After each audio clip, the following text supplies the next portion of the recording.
Everything the light touches is our kingdom. Wow. A king's time as ruler rises and falls like the sun. One day, Simba, the sun will set on my time here and will rise with you as the new king. And this'll all be mine? Everything. Everything the light touches. What about that shadowy place? That's beyond our borders. You must never go there, Simba. But I thought a king can do whatever he wants. Oh, there's more to being king than getting your way all the time. There's more? Simba. Everything you see exists together in a delicate balance. As king, you need to understand that balance and respect all the creatures, from the crawling ant to the leaping antelope. But Dad, don't we eat the antelope? Yes, Simba, but let me explain. When we die, our bodies become the grass, and the antelope eat the grass.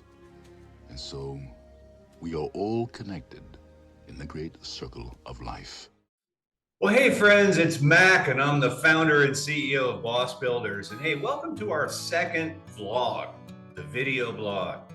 So the clip that we just saw was from a movie that I must have seen 1,000 times when my kids were small, The Lion King.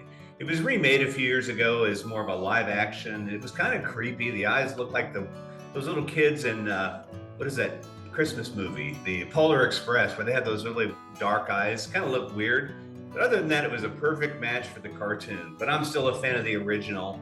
And that line is critical, isn't it? That line is critical. There's more to being king than getting your way all the time, right?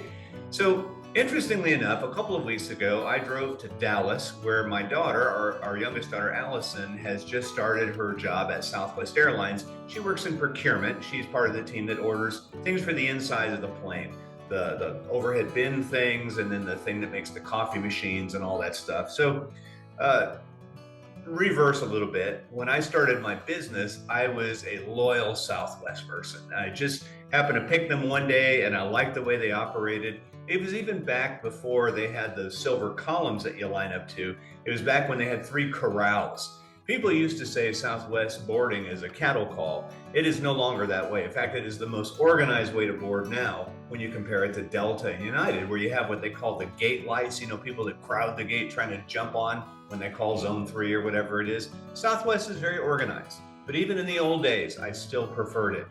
What I loved most was that it was a friendly airline. It seemed like people were genuinely happy to be there. And then as time went on, I read a book in 1989 or 90, I think. No, when was it? It was, I think, 1992 I read the book. And the book was called Nuts.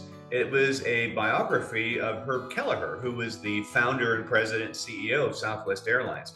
And so that was all about the culture. And as I read it, this is while I was really kind of thinking about my career post-Navy, I thought that would be a great place to work. So I actually applied for a job when I was getting out of the Navy.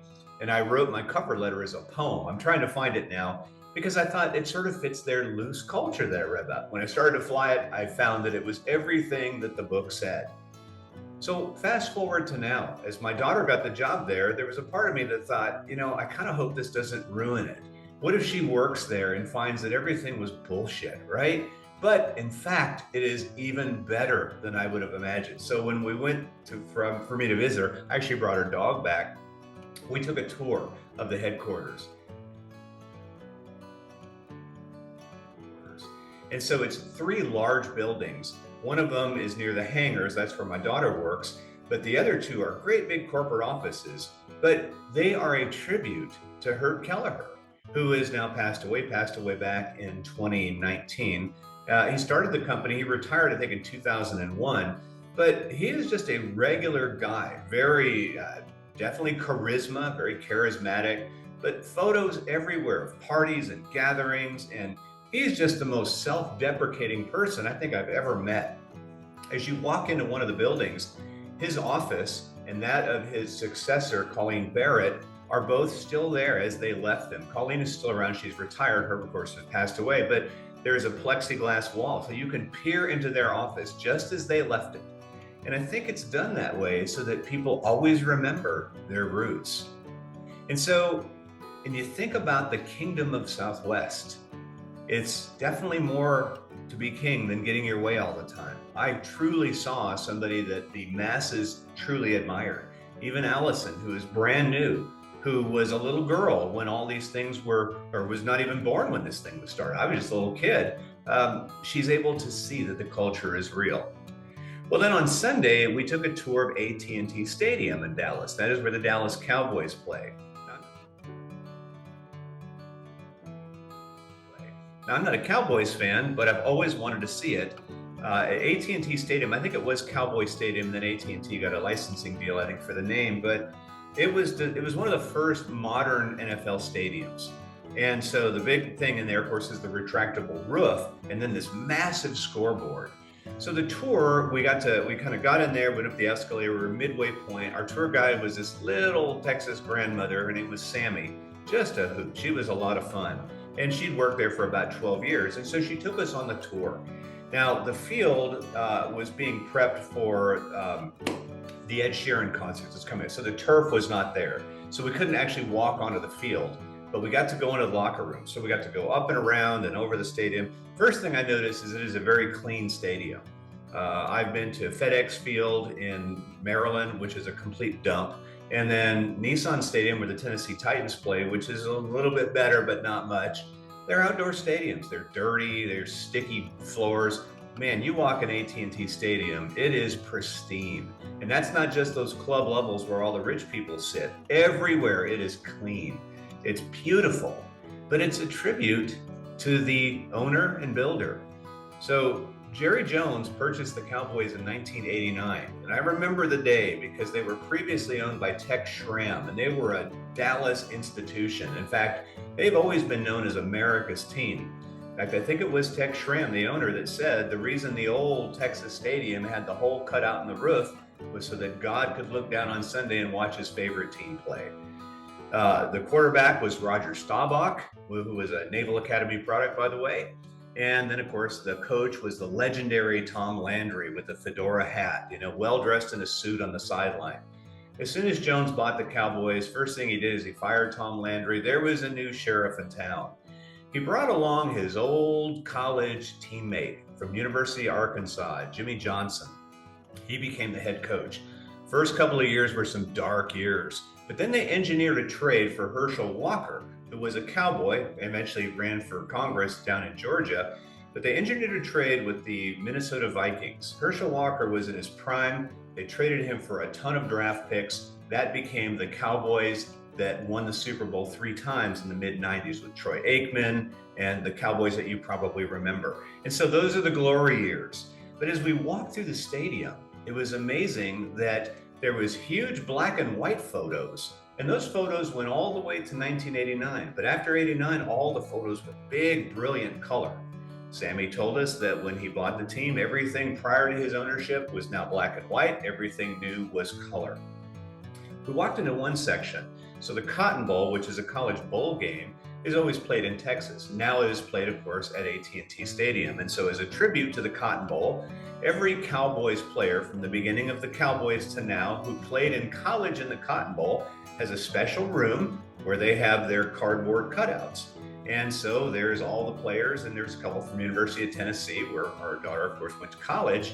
And then there is Jerry Jones. He's right there in his University of Arkansas football uniform, but conspicuously absent is his old coach, Jimmy Johnson. They had a falling out, he got fired, and I guess when you cross the boss, you're crossed off the list for good.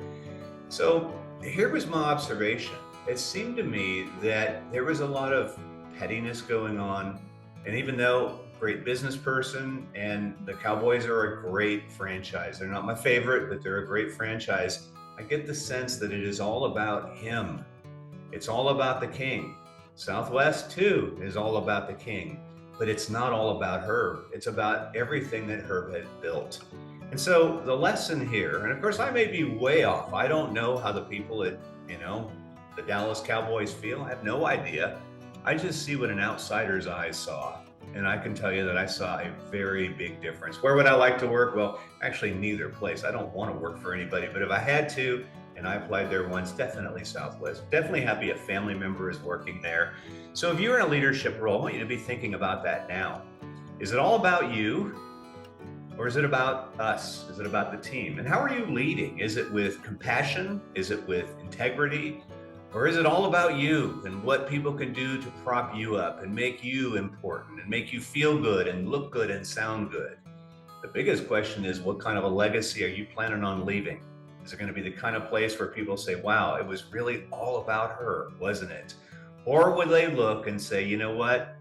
They left a legacy in the people that worked with them. That's what I'm hoping for each of you today. So if you get the chance and want to tour the Southwest headquarters, I would say absolutely do, especially if you love Southwest. If you're a football fan, you definitely got to tour AT&T Stadium. Both of them are great tours. Just me overthinking it, I guess. Hope you enjoyed that. Join us next week for the next episode of Movies with Mac. See you then.